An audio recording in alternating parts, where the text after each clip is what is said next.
Chapter 4. The two drove straight for a while and then rounded another corner. Holly heard a loud boom behind her. She instantly stood up and looked over the back of the chair. She could just see the sparkle of some fireworks over the roofs of the buildings. Boom! The sound happened again. The fireworks were easier to see. Holly watched excitedly. She rarely got to see fireworks. Boom! Boom! What a great view! "Holly, get down!" shouted Hagrid over the noise of the motorcycle. "'Tain't safe for you to be standin'." That's when Holly looked down. She suddenly clutched the edge of her chair tightly. No wonder the view was so great. They were no longer on the ground. She carefully slid herself down back into the seat while holding on to the sides of the chair. They were flying. How could they be flying? Boom! Boom! Holly no longer tried to look at the fireworks. She had her eyes tightly closed. What if they fell? After a while, Holly cautiously opened up one eye. Yes, they were still flying. She opened the other eye. Didn't feel like they would fall. She looked around, then she looked down. The buildings looked like little doll houses and cars looked like toys. Fascinated, Holly watched some more. Seeing London from the air was fantastic. The roads twisted and turned, lit by tiny streetlights with teeny doll-sized cars moving up and down the roads. She wished it were daylight so she could see more. Eventually, the city lights tapered off. Holly saw fewer and fewer lights until all she could see were the sparkly lights of the stars above. With nothing more to look at, Holly began to feel sleepy. Grabbing the pillow, she plumped it up. Placing it to one side, she curled up under the blanket, rested her head against the pillow. The steady roar of the motorcycle acted as a background lullaby, and Holly fell fast asleep. Morning had just begun when the motorcycle landed near a small hut on the hillside. Outside, the gray of twilight was slowly but steadily getting brighter and more colorful. A few birds had begun their morning song. Hagrid shut off the motorcycle light and turned off the engine. He rolled the bike into a small building. He leaned over to the chair and gently shook the figure within. "Wake up, Holly," he said softly. "We're here." Holly stirred and then sat up. She'd been dreaming about giants, flying motorcycles, and tiny buildings. She rubbed her eyes and looked around. Through the door she could see nothing but a clearing with trees beyond. Next to her stood the hugest person she had ever seen. Maybe she wasn't dreaming. Holly thought back on all that had happened yesterday. She slipped her hand into her pocket. Sure enough, there was this warm ball of fluff that stirred and started purring at her touch. She looked down at her feet. The shoes! They weren't black anymore. It was too dark to tell their color, but they definitely weren't black. Carefully, Holly slid off the chair and walked to the doorway. She stopped and looked up at Hagrid. What now, she wondered. Hagrid moved forward and stepped outside. "Come along, Holly," he said. "Got to get you to the headmistress." So Holly followed Hagrid up a pathway away from the small hut. Soon they came to a huge lawn, and beyond it stood a huge castle. Hagrid stopped a moment to let Holly catch up. "That's Hogwarts," he said proudly, letting her take a moment to look about. "'Tain't no better place than Hogwarts." It was still fairly dark out. Holly couldn't make out much, but high gray walls and still higher towers with pointy roofs sticking out from within. Hagrid led Holly up to the front steps and then to the huge rounded doors. To Holly's surprise, the doors opened on their own, and the two walked right in. The entryway was huge. Smoky torches placed in holders mounted high in the walls cast eerie shadows. The ceiling was so high that the entryway made Hagrid seem small in comparison. Hagrid walked briskly through the entryway and up some stairs. Holly hurried to keep up with him. He kept walking down one hall and then another. The suits of armor lining the halls clinked as they walked by. The people in the portraits seemed to move and stir as they passed. But surely that was because of the flickering lights of the torches. Hagrid headed towards some more huge doors. They opened as he drew near. The two walked into a room full of stairs. There were so many stairs that Holly couldn't begin to count them. Hagrid led her on to one set of stairs. Holly followed. Once she stood next to Hagrid on the steps, the stairs moved. As Holly looked around, the rest of the stairs began to move also. Hagrid kept climbing up the stairs. Holly followed. Hagrid moved so quickly, Holly didn't have time to be scared. When they reached the top of the steps, Hagrid walked onto another set of steps that floated into place. Panting, Holly struggled to keep pace. This continued for several flights of steps. Holly was glad when Hagrid got off the steps altogether and walked down another hall. At least the floor was level. At the end of the hall was a large stone gargoyle. "Purple truffles," said Hagrid to the gargoyle. The gargoyle sprang to life.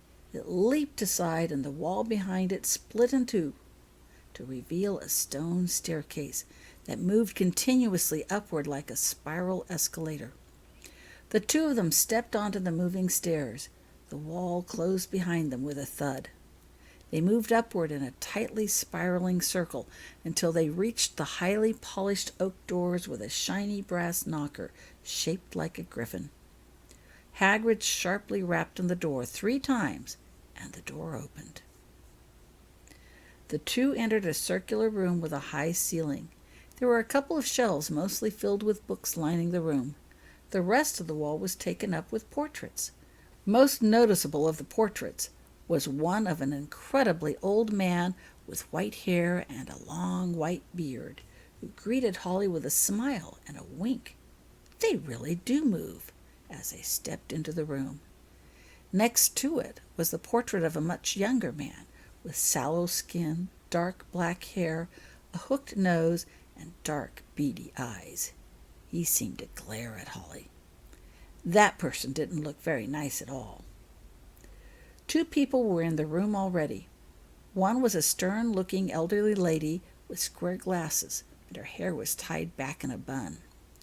She was wearing an emerald green and scarlet plaid robe and a tall hat. She sat behind a large claw-footed desk. The other was an elderly lady seated in a chair in front of the desk. She was wearing all white, with a white hat of sorts covering her head. Both women looked up as they entered. "Headmistress McGonagall," announced Hagrid. "This here is Miss Holly Wycliffe." The lady behind the desk rose. "I am happy to meet you, Miss Wycliffe." She held out her hand to Holly. Holly moved forward and took the hand. The headmistress's grip was firm but friendly. "May I introduce to you Madame Pomfrey," she said, turning to the second lady wearing white, who rose at the introduction. "She will be the nurse supervising your medical treatment under Healer Winonan." "Hello there," said Madame Pomfrey kindly, while offering Holly her hand. "Have you taken your medicine today?" No," said Holly, as they shook hands. Holly looked down guiltily. There hadn't been time. "Excellent, excellent," exclaimed Madame Pomfrey cheerfully. "Don't. You can't learn to control what you can't feel now, can you? Come round to my office after dinner, and we'll see what we can do to help you." She noticed a kitten poking its head curiously out of the pocket. "Ah, you've got a kitten," she added, smiling. "Even better. Bring the kitten along also." I guess I'll be going now," said Hagrid, shuffling his feet uncomfortably. "Please stay," said Headmistress McGonagall. Using her wand, she pointed at an empty place in the room, and a huge chair suddenly appeared. Next to it materialized a smaller chair. "Take a seat," she requested. So Holly and Hagrid both sat down. Madame Pomfrey sat also. "I believe we should have witnesses for this," Headmistress McGonagall continued. "Miss Wycliffe," said the Headmistress McGonagall, addressing Holly, "at the beginning of the school term we have a ceremony here called sorting. In it, each student is sorted into one of 4 houses: Gryffindor, Ravenclaw, Slytherin, or Hufflepuff. Obviously, you've missed the ceremony, but you still need to be sorted." She turned and pulled a battered, pointed wizard hat from off the shelf behind her and placed it on the desk. The hat was patched, frayed, and extremely dirty. Holly could even see scorch marks in places. "This is the sorting hat." Holly looked at the hat, wondering what would happen next. For a few seconds nothing happened at all. Then the hat gave a sort of a shiver and a shake, and a rip near the brim opened wide like a mouth, and the hat began to speak.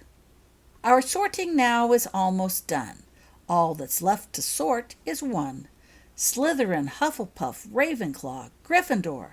Which fine house will get one more? Then the hat fell silent. Headmistress McGonagall picked the hat off her desk and placed it gently on top of Holly's head. It was way too large, and the brim fell over her eyes, covering her nose. Holly felt extremely stupid wearing it. Suddenly, a tiny voice sounded within her head. It said. Hard-working, loyal, fair, just. I think I know just the place for you. Hufflepuff! The voice announced out loud for everyone else to hear. Immediately the hat was removed from her head. Holly opened her eyes and saw everyone in the room was smiling, as if Hufflepuff was the best news ever. Well done, congratulated Madame Pomfrey. Some of the best healers come from Hufflepuff.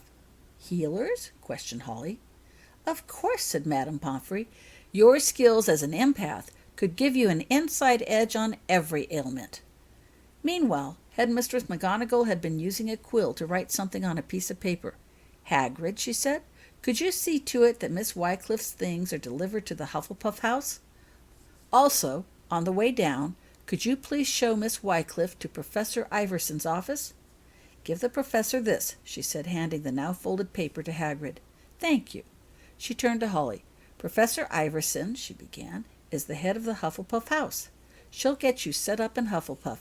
Congratulations, Miss Wycliffe, she said, continuing with a smile. It's been so nice meeting you. Hagrid and Holly stood up and left the room. The trip to Professor Iverson's office was another maze of stairs and hallways, but finally Hagrid stopped in front of an unlabeled door. He knocked. Come in, came a voice from within. Hagrid opened the door, and the two stepped inside. Small candles perched in holders flickered gently, casting moving light and shadow around the room. The office was decorated in tones of brown wood paneling with mahogany wainscoting. In one corner stood what appeared to be a tree trunk, with thick branches reaching out into the ceiling. From a broken branch near the ceiling hung a long robe that was mottled orange and brown in color. An umbrella with similar colors hung from another branch. A high desk seemed to be growing out of the roots of the tree. Sitting at that desk was a thin, dark-skinned woman with long, straight brown hair and dark brown eyes, wearing a brown suit. She looked up as they entered.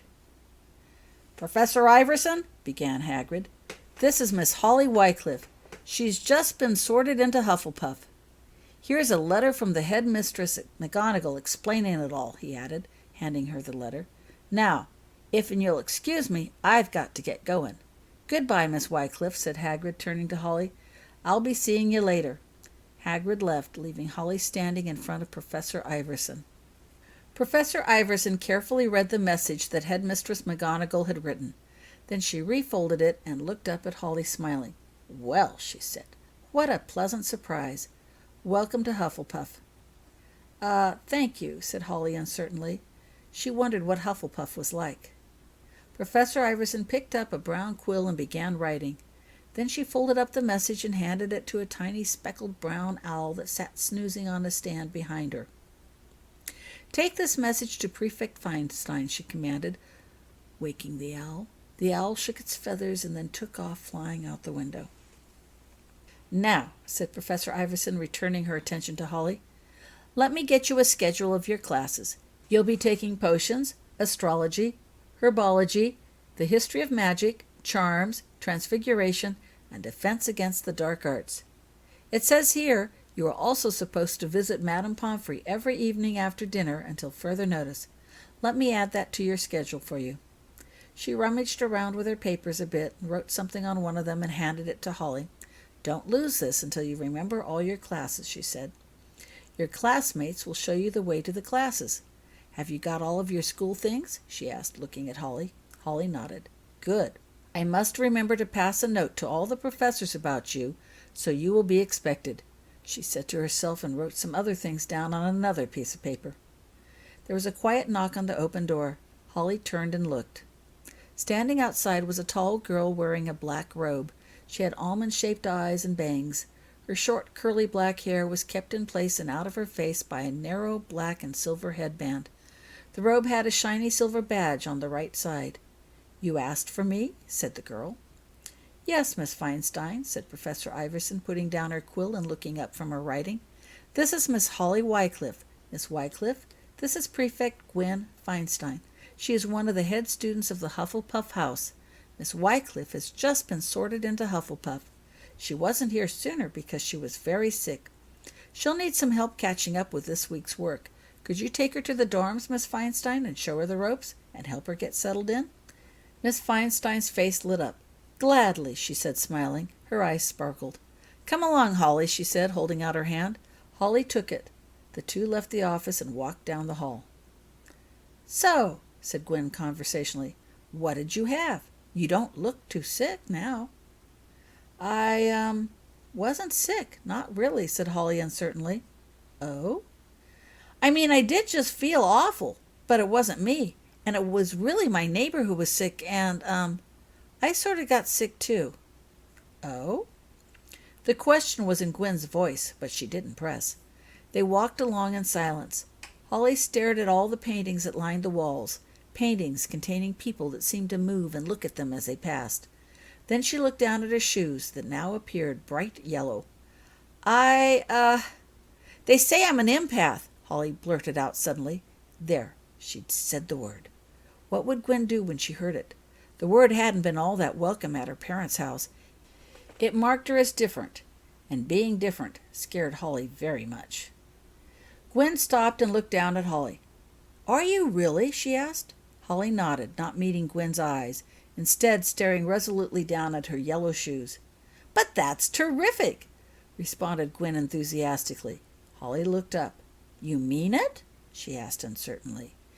"Maybe it wouldn't be so bad to be an empath." "Of course," continued Gwen eagerly, and the two started walking down the hall again. "I've never met an empath before. They're incredibly rare." Then Gwen stopped. "But why didn't your parents?" she began. "How come they didn't notice sooner? You know, take steps so you wouldn't get so sick." "They're, muggles," responded Holly uncertainly. "That was the term Lily used, wasn't it?" "Oh," said Gwen, as if that explained everything. "No wonder. But no matter. You're here now, and everything will be all right." They reached the stairs. "Don't take the first step," commanded Gwen as she stepped over it herself. "Then the steps go to the second floor, west wing. We want to go to the 5th floor, east wing." They continued up the stairs, with Gwen giving tips and suggestions about how best to get around Hogwarts. "We don't have a physical education class here at Hogwarts," explained Gwen. "By the time we finish going up and down all those stairs, we've had plenty of exercise. Stick close to some of the other students until you get the stairs all figured out," she recommended. Gwen continued to talk about everything and anything to do with Hogwarts. Holly, knowing nothing about Hogwarts, was happy to listen. "The Slytherins are a bit of a bully. The Ravenclaws are terribly smart. They tend to ignore you unless they think you're smart too," continued Gwen. "What about the Gryffindors?" asked Holly curiously. That was the house her cousins were in. "The Gryffindors?" Gwen paused to think about that. "Well, they're okay. A bit mouthy and tend to get into trouble a lot, but not too bad otherwise."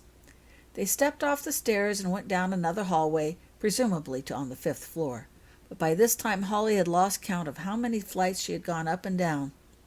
"And don't worry about the teachers," continued Gwen in her non-stop chatter. "They're all pretty nice as long as they know you're trying your best. Though Professor Hagrid is a bit scary when you first see him." The two came to a stop at the end of the hall in front of a huge painting. It had a courtroom scene, with an angry-looking judge in a wig and a gown, holding a gavel, and a jury of solemn men, with a witness standing in a box giving testimony. The judge turned and looked at them. "Password," he said impatiently, obviously annoyed at being distracted from the trial. Let's see," said Gwen. "Oh, I know. What do whales eat for lunch?" If possible, the judge looked even angrier. "What?" he growled. "Fish and chips." The judge looked so angry Holly thought he would burst. He did, actually. He burst into laughter, gales and gales of laughter. The whole courtroom erupted into laughter too. "Good one," chuckled the judge, and the portrait swung open, revealing an opening behind. "You tell a joke?" asked Holly as they climbed through the opening. "Uh-huh," confirmed Gwen, "and it must be a different joke every time or he won't let you in." "But I don't know any jokes." "You'd better learn some. We've several joke books in the common room library to help out, but he always likes it best if it's a new one." "But what if I can't remember one?" worried Holly as they climbed up a new set of steps that wound around the inside of a tower. "Think of a new one." "I could never do that. It wouldn't be good enough to make him laugh," moaned Holly. "Well," sighed Gwen, "if you're really desperate, you can always describe a beautiful bouquet of flowers or a really good sunset you once saw. He'll usually let you in if there's enough description. Our ancestor, Helga Hufflepuff, the one our house is named after, believed that while you should work hard and try your best, you should also take time out to smell the roses and enjoy life a bit." They came to a huge door that opened upon their arrival. Inside, Holly saw several comfortable-looking chairs, table, and sofa. A fire burned merrily in a hearth, and a huge window let in the morning light. A few students wearing robes were in the room. They looked up curiously from their books at Gwen's arrival. "This is the Hufflepuff Common Room," explained Gwen. "The girls' rooms are upstairs on the left, and the boys' rooms are on the right." Gwen clapped her hands loudly and raised her voice. "Listen up, everyone! We need a house meeting now, before breakfast. Pass the word. I want everyone down here." Some of the seated students rose and moved towards the bedroom. "What's up?" asked one that remained. "I'll tell you when we're all here," said Gwen. "That way I won't have to repeat myself." In a short time the common room was filled with students of all sizes, most of them wearing black robes over regular-looking clothes, large ones and small, short, tall, black, brown, white, Asian. Holly didn't know how they all fit into what seemed like a fairly small area, but they did. They all looked curiously at Holly, but waited until Gwen was ready to speak. "Are we all here?" asked Gwen. The students looked about and nodded. "Right," continued Gwen. "Everyone, I would like you to meet Miss Holly Wycliffe. She has just been sorted into Hufflepuff." After a moment of stunned silence, everyone began to cheer. "Welcome! Glad to have you! Well done! We've got one more!" "But how is it possible?" broke in a black-haired boy, also wearing a badge on his robes. Holly later learned his name was Ben Harris. The room quieted down to hear Gwen's explanation. "Apparently," Gwen began, "Holly was pretty sick for the first few days of school. Or, rather, she wasn't sick, but her neighbors were." Everyone looked at Gwen, confused. "Holly is an empath," Gwen concluded triumphantly. "And for those of you who don't know what an empath is, Holly can feel when other people get sick. Correct me if I'm wrong, Holly." Gwen turned to Holly. "But you still haven't learned how to block outside feelings, have you?" Holly nodded.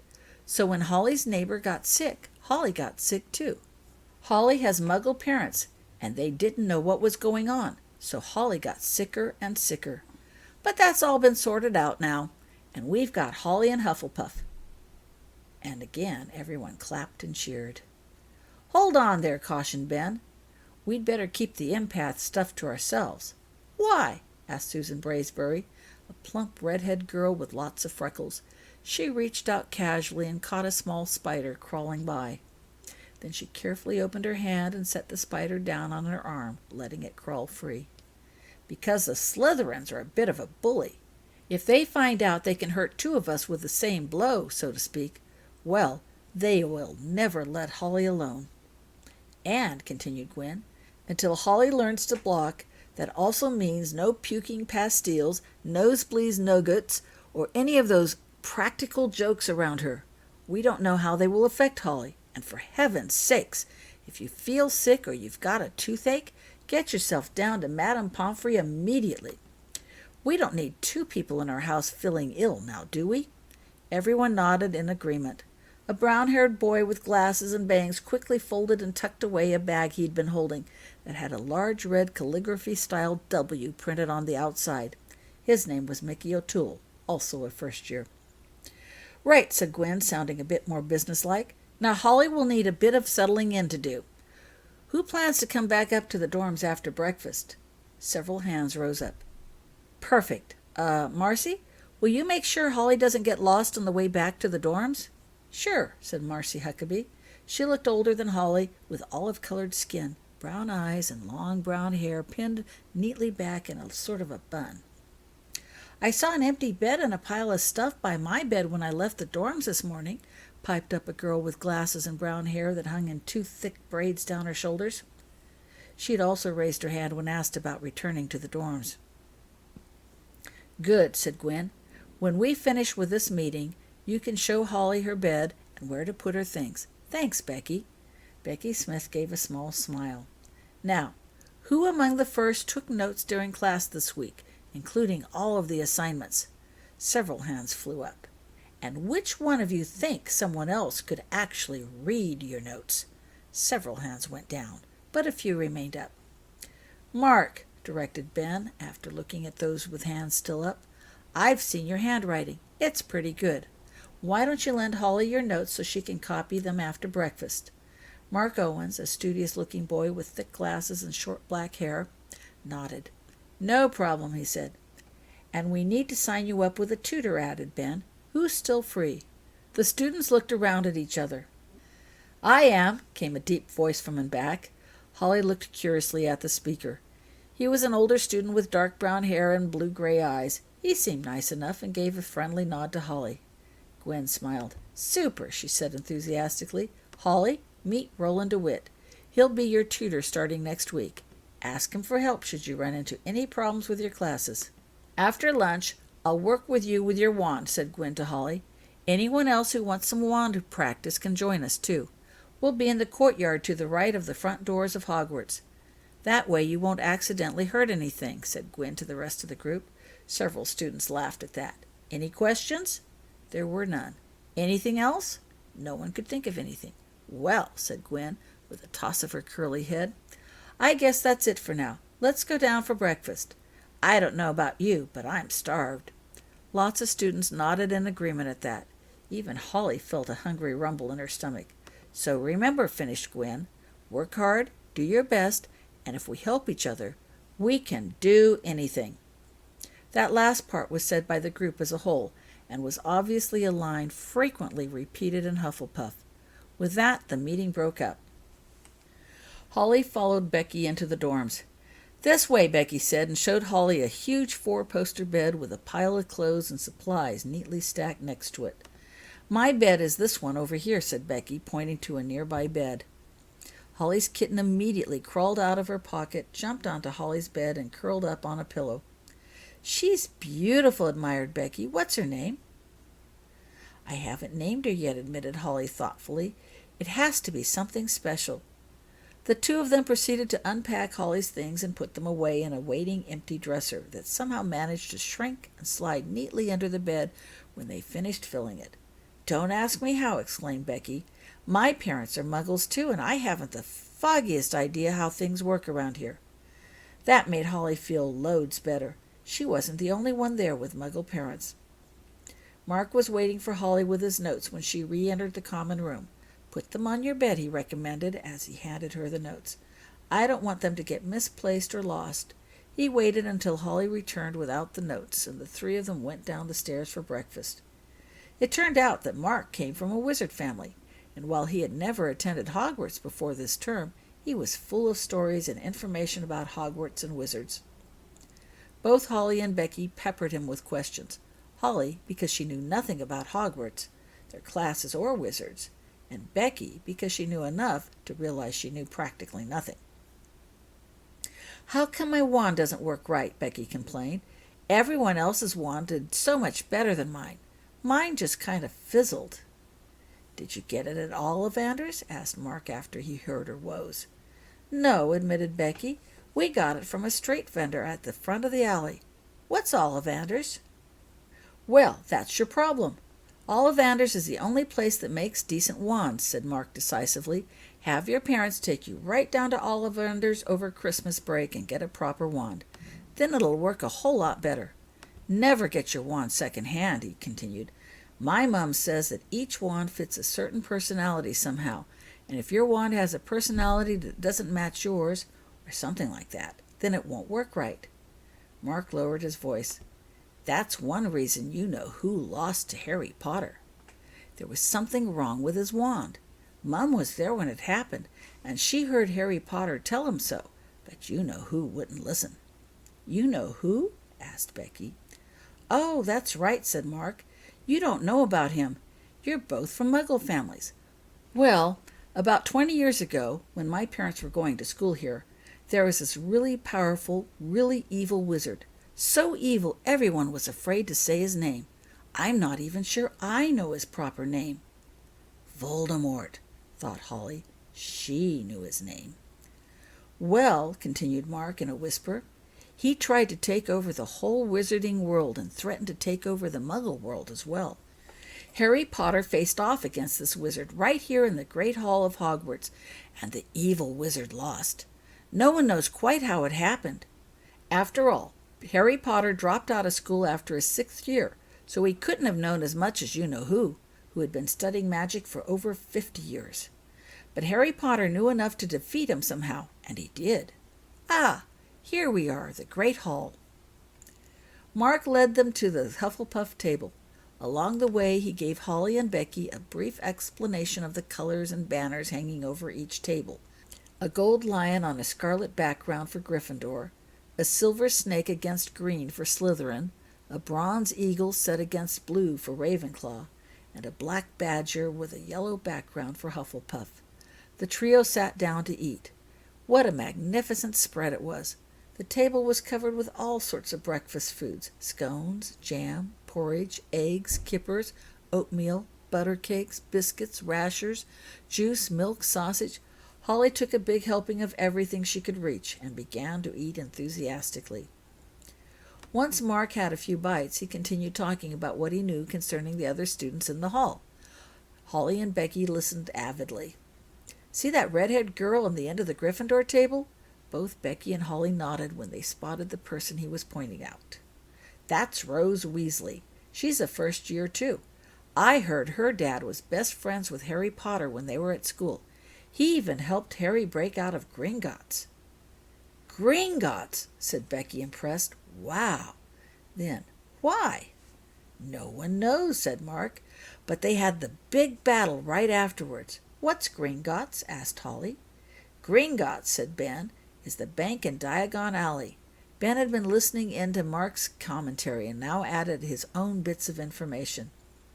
It's supposed to be the safest place to store anything, but I heard Harry Potter and his friends came flying out of Gringotts on a huge dragon, though where they found one is beyond me. He took a bite of food and then continued. See those two sitting across from Rose Weasley? The smaller one that's eating and the taller one with a cup in his hand? Holly and Becky looked across the table. Yes, they answered, nodding. Those are the Potter boys, James and Albus. Albus is first year like you three. Ben stopped to take a drink of juice. James has been here a few years. I thought he would be rather stuck up, seeing as his father is such a big hero and all. But he wasn't like that at all. Actually, he seemed pretty nice.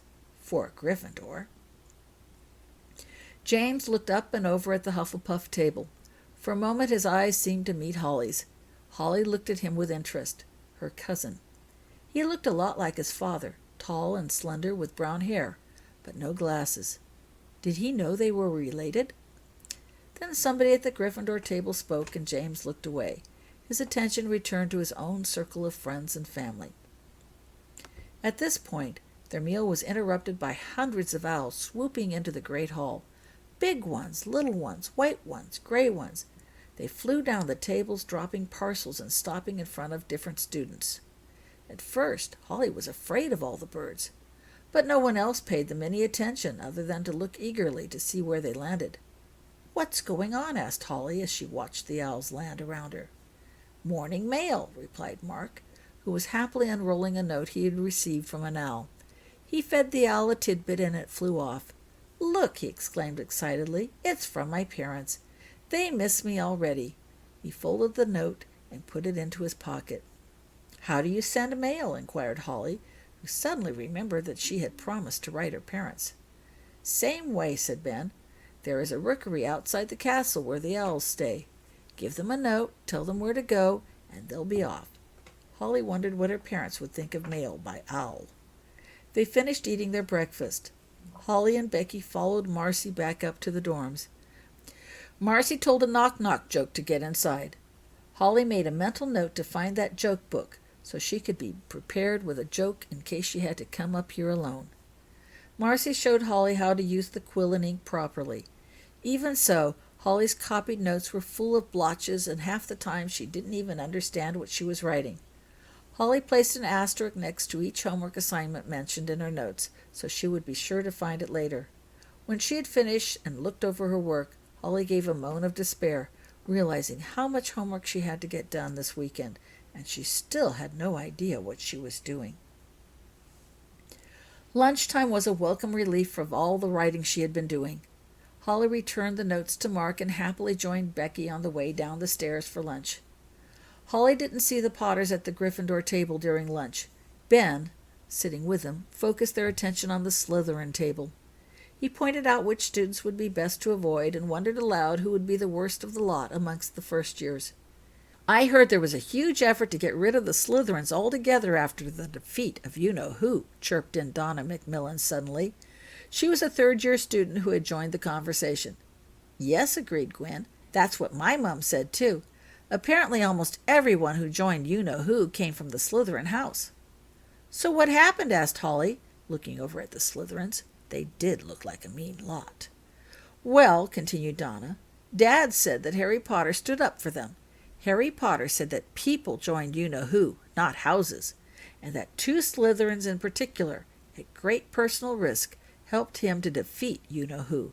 So in the end, the Slytherin house was kept." Donna took another bite. "Mind you, I still think there are a lot of bullies. But just think, if they had gotten rid of Slytherin, some of those bullies might have been sorted into our house." Donna shivered. "I'd really hate to have them living with us." "Isn't that the truth?" agreed several of the other Hufflepuffs at the table.